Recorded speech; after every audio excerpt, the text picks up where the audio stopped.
everyone, it's me, and today we are going to control MapPad together! Step aside, Dream SMP. Today we're taking a deep dive into the oldest Minecraft SMP on YouTube, Hermitcraft. Why now? Well, after about 10 years of epic adventures, a big reveal is about to happen. One that has its roots in the series' origins from over a decade ago. Someone is currently in the villain's crosshairs, and that person is... me? Wait, really? Yeah, I am just as surprised and confused as you are. Hello, Internet! Welcome to Game Theory.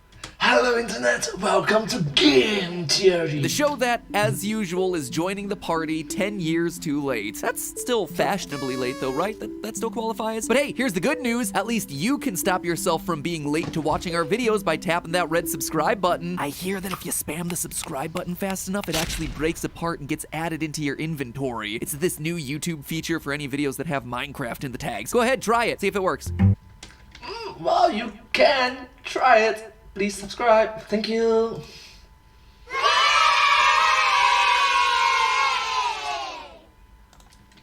Continue. No? I guess it's still in beta. So, Hermitcraft. For those of you who don't know, Hermitcraft is a Minecraft SMP, or survival multiplayer server, SMP, Survival Multiplayer Server, filled with creators that call themselves, fittingly enough, the Hermits. And this thing isn't just any SMP. Hermitcraft has actually been around for a long time, starting all the way Hermitcraft is not Hermitcraft. back in 2012, which makes it one of, if not the longest running SMP still on YouTube. Going to be 10 years. Don't quote me on that one, and apologies to anyone if I missed you. Is Minecraft still doing things? Come on, do something. The difference between Hermitcraft and something like the Dream SMP is that there really isn't a storyline here. The server gets reset every 1 to 2 years, and with that reset, all the improvised stories and alliances get Thanos snapped away. And the storylines that do tend to occur aren't planned out or scripted, they just kind of happen naturally. For instance, in Season 6, there was a server-wide civil war, but it wasn't because of some tyrannical dictator or some political coup.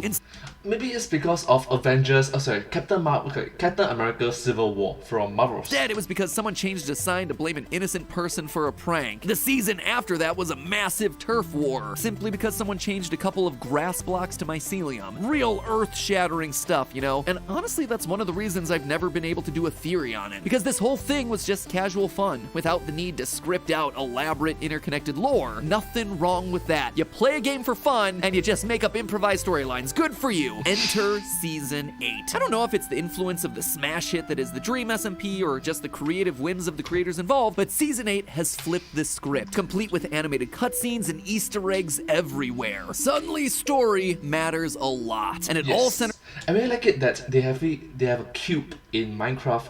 There is a literal QR code. around one hermit in particular, the server's admin, Isuma Void. In this, one of the longest running SMPs, Isuma is one of the longest running hermits, though his outfits have changed a lot over the years. First appearing as Doom Guy, but then shifting over to turtles, bees, and axolotls as those mobs were introduced to the game. Anyway, Isuma's Season 8 starts pretty normally. As a server admin, gathering resources, getting a lay of the land, developing a farm of upside-down cows and chickens, you know, all the usual Minecrafty things. But everything changed. Wait, how do you actually make it so that they are upside down? Oh, gravity! You can just upside down the gravity. Something like, you can mirror image something like this. So if I were to punch myself, something like that. Interesting. In episode 6, or should I say Isuma's video number 1006, which, gotta say, mad respect for that many videos. Kind of makes me wonder how many theories I've done at this point. Me, I know. I've been reacting to a lot of your videos. Some of it I delayed a bit of your videos, so because think about it, some of this like literal hours of videos The charity run is a bit long, so maybe you can split it into different parts. Part 1, Part 2, Part 3, maybe lah. So just saying.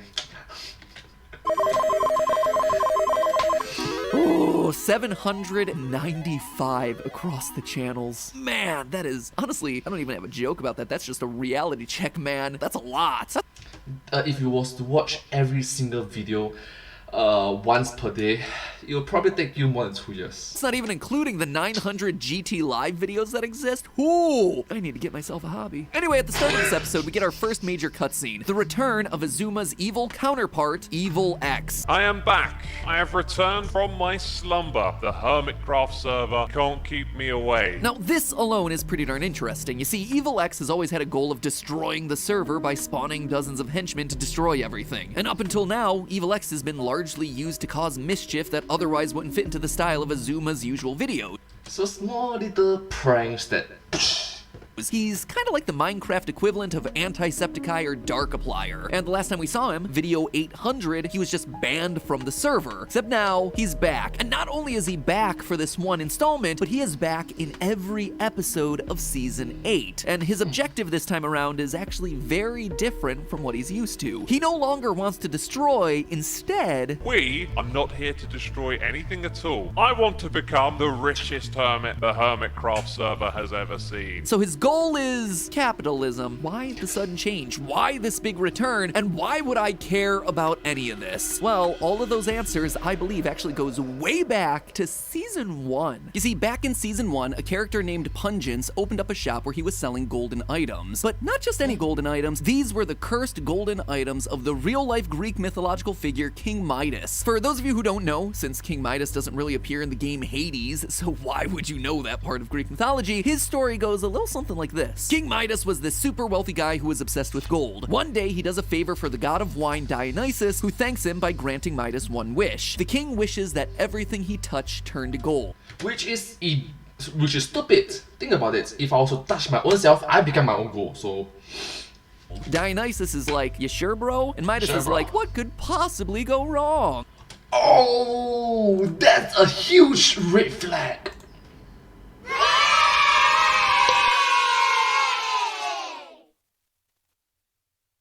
The next day, Midas quickly learns what could possibly go wrong when he accidentally turns his food, drinks, and even his daughter to solid gold. Midas is sad, Dionysus is like, you dumb, gets Midas to bathe in a river to reverse his wish, and Midas becomes really generous to the people of his kingdom. It is a great little story about how greed can blind us, and how having all the earthly riches we desire could actually be a curse. Also, just a good story about thinking about your damn wishes before you make them. Anyway, back in Hermitcraft, Pungence is aware of the story, but unaware that the gold items are apparently cursed. Ultimately, a shadowy character with glowing eyes from HE double hockey sticks named Jeff the Minion takes the chance to fill Pungence in. I really like it that after all these years, MadPat still say as HE double hockey stick. Saying that holding on to these items will cause Pungence to become incredibly greedy. So it's like HELL. He offers Pungence a chance to save his soul by throwing the items into the same river that Midas washed his hands in to remove the curse.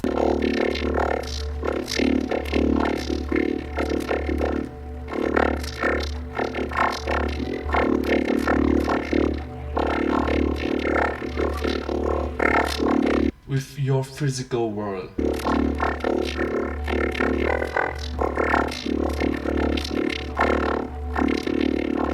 Pungence ignores the warning, immediately jacks up all the prices in his shop, and, well, the story never really gets a conclusion. Nothing comes of it. Pungence goes on as normal and eventually leaves the server. Jeff the Minion is never seen or heard from again for the hundreds and hundreds of Hermitcraft episodes that come after, until now. You see, now, all of a sudden in Season 8, the mysterious Jeff has begun to reappear out of nowhere, and not in any sort of obvious way either. So the mysterious Jeff returns. My name Jeff. Notice this shady figure with glowing green eyes in the background of Asuma's cutscene from episode 1019. Or how about here in the Hell's Kitchen episode of 1021? A familiar face that has only ever belonged to one character on the server, Jeff the Minion. He just keeps lurking, a mysterious figure in the periphery. His return would actually explain why Evil X has become obsessed with money. Evil X is infected by the Midas curse. True. Oh, fun fact. I'm very quite sensitive to the word lurk because as a Twitch streamer, as a content creator that do live stream, there is a command called !LURK. Lurk. which people can just look, you know. And wherever that curse is, Jeff is along for the ride, waiting. Waiting for what though? Like, what is Jeff the Minion's plan in all this? Why is he connected to this supposed Midas curse? Why is he back now, after nearly a decade of stories in between? Well, we learned from Jeff way back in season 1 that he too was cursed by Dionysus after losing a bet with him, turning him from the all-powerful hellspawn that he was into a minion.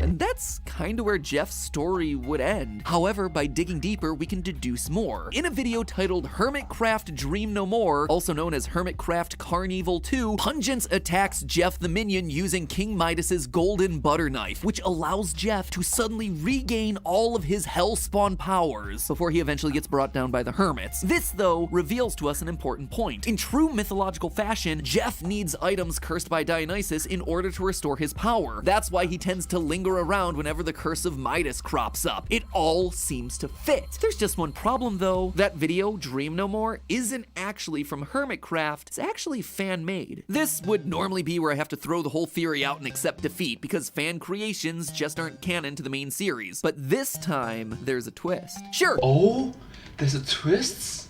Interesting. So, the main character of Hermitcraft and Fancraft, interesting.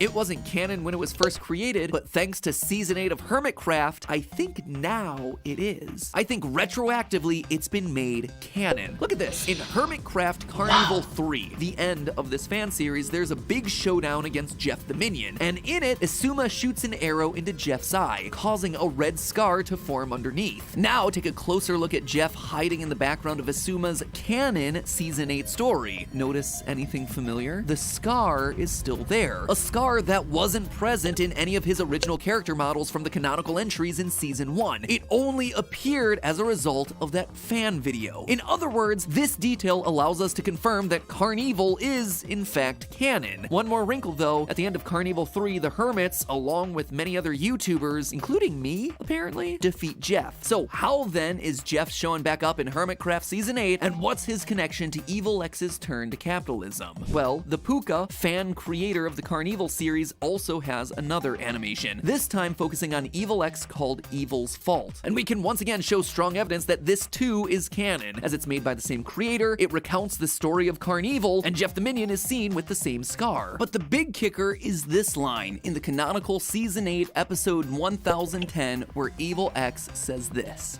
1010, think about it. 1010. So 1010, does it have a special meaning towards it? Maybe.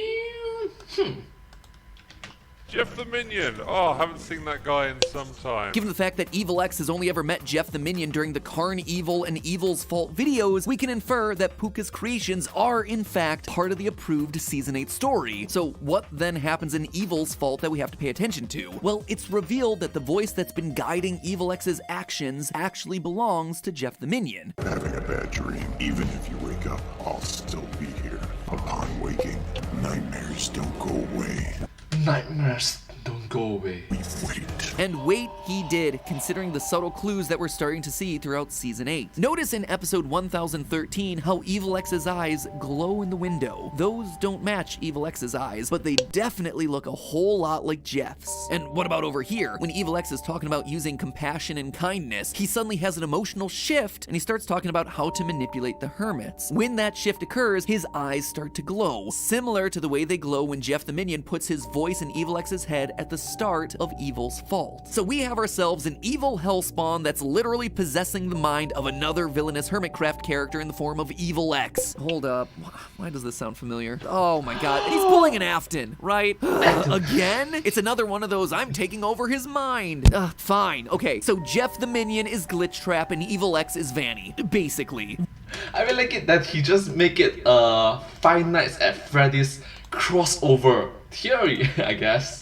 Why would Jeff the Minion want to do this? Well, for revenge. At the end of Carnival 3, Jeff the Minion is defeated by all the hermits working together, so he, of course, wants revenge, and he's using Evil X to get it. I control your every waking thought. You will destroy the hermits, including your precious Sumovoid. However, if he let Evil X go in guns blazing like he usually does, then he'd inevitably get himself banned again. So Jeff the Minion needed to manipulate Evil X into taking a different approach. A subtle approach that wouldn't arouse suspicion: capitalism. And that's not all. By making Evil X obsessed with collecting diamonds and running a market empire, it allows Jeff, in the form of Evil X, to control the flow of items. The hermits will only be able to get what Evil X allows them to get. And if Evil X has all the diamonds, they're not going to be able to defend themselves when Jeff the Minion finally reveals himself. It also allows Jeff to form alliances with certain hermits, notably the hermits that weren't part of the original assault against him in Carnivals 1 and 2. These hermits, Wells Knight, Ijevin, and Vintage Beef, have all been influenced by Evil X throughout Season 8, making them susceptible to his demands. This, in turn, means that Jeff is assembling an army to defend him when the time is right, or is potentially prepping bodies to swap into once Evil X has served his purpose. And that purpose is mind control. Remember, Jeff the Minion has that red scar under his eye because of Izuma, Evil X's good version. The last time Jeff rose to power, it was stolen away by three main characters: Generic B, the Puka, and Izuma.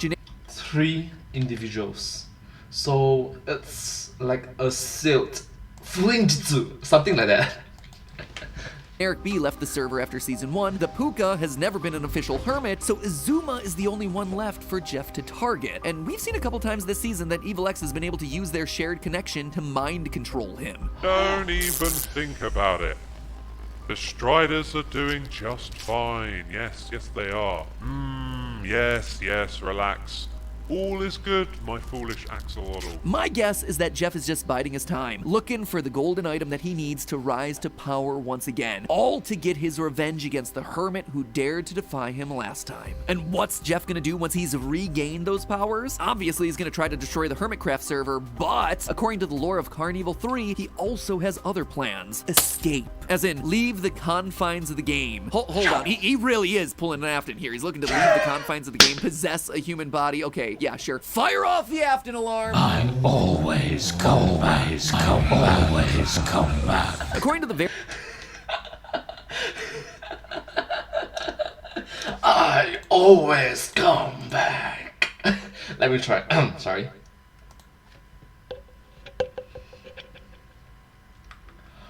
I always come back.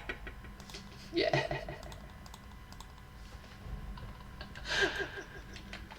various sources of Jeff the Minion lore, when he originally lost his physical form, Jeff apparently experimented with traveling to different worlds. Although he didn't find a way to escape the confines of the game, he did find someone of influence that would be of great use to him should he ever regain his powers. Wanna guess who it is that Jeff wants to take control over? He says it's someone with massive influence. Mr. Beast maybe? Markiplier? Tommy Innit? Well, ladies and gentlemen, it turns out that the person Jeff is really after...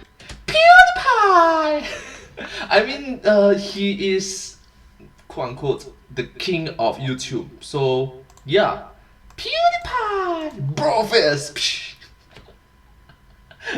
Let me try. Hi everyone, welcome to PewDiePie!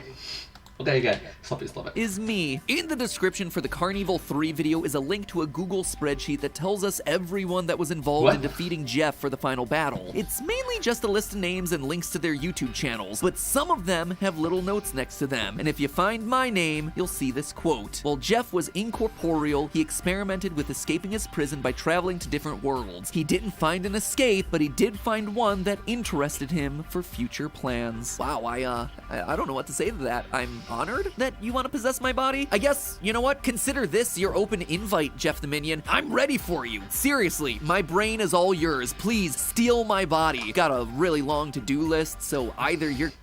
Game theory, food theories, film theories, GT lines, pickups.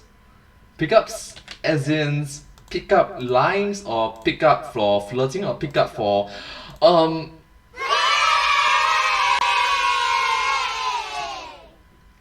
You get what I mean. meetings, more meetings, even more meetings. You're gonna do it for me and I get to save on a lot of headaches, or I just have the best excuse to miss a bunch of deadlines. Sorry guys, my body became possessed by a cuboidal hellspawn. How's your weekend? But hey, even if Jeff doesn't come to possess me, I'm sure I'll be able to keep myself entertained while I tackle that boring to-do list thanks to today's sponsor, Audible.com. For those of you who don't already know, Audible is the leading provider in spoken word entertainment. So if building massive monuments in Minecraft is starting to get a little bit stale, why not listen to the miner's redstone on Audible, which will give you all sorts of ideas on how to spice up your projects with some cool redstone powered contraptions. And if you're not into the tech side of the game, don't worry. There's also a massive selection of story-driven Minecraft audiobooks for you to enjoy while you design your latest creation. I personally really liked The Island, which was voiced by Jack Black. A crossover of Minecraft and Jack Black is not something that I ever thought I needed in my life, but it's definitely something that I enjoyed. I'm currently listening my way through all those Minecraft audio novels because, you know, half the fun of playing video games in 2021 is listening to their audiobook spin-offs that might be filled with secret hidden lore. And the best part, you can listen to all of it for free with Audible's 30-day trial. Just visit audible.com/MattPat, M-A-T-P-A-T, or you can text MattPat, M-A-T-P-A-T, to 500-500. And if Minecraft isn't really your thing, don't worry about it. Audible has thousands of audiobooks and podcasts about pretty much any subject, like how to start and grow your business. Not quite an evil empire, but hey, gotta start somewhere. Come to think of it, Evil X probably would benefit from getting in on that action. Audible even has tons of audiobooks on positive thinking. Would probably have helped him with the whole Jeff trying to control his mind thing. So if you don't want Jeff's ever-present voice inside your head, I suggest you sign up and grab yourself some great audio experiences to keep your mind and ears distracted and entertained. That's audible.com/MattPat or text MattPat, M-A-T-P-A-T, to 500-500. And as always, remember, it's all just a theory. A game theory. Thanks for watching. Wait, I want to see the memes just now. Sorry. Thanks. Just a moment. Grab your 100. And as always, remember, it's all just a 1.14 bugs and issues. I am inevitable. And I am... Sorry? mind thing. So if you don't want Jeff's ever-present voice inside your head, I suggest you sign up and grab yourself some great audio experiences to keep your mind and ears distracted and entertained. That's audible.com/MattPat or text MattPat, M-A-T-P-A-T, to 500-500. And as always, remember, it's all just a theory. A game theory. Thanks for watching. That's interesting, that's interesting. I didn't know that. It's like, use a Thanos snap reference. So anyways, thank you so much for watching this video. I sincerely hope that you find this video very interesting and very unique to watch. I hope that you like this video as much as I did. So yeah, I hope to see you in my next video. If you do like this video, please remember to like, share, subscribe to my channel and comment down below if you have anything to share with us. Don't forget to follow my channel and I hope to see you in my next video. But hey, that's just a game. Sorry, I think I messed it up. One more time. But hey, that's just a theory. A game theory. Thanks for watching.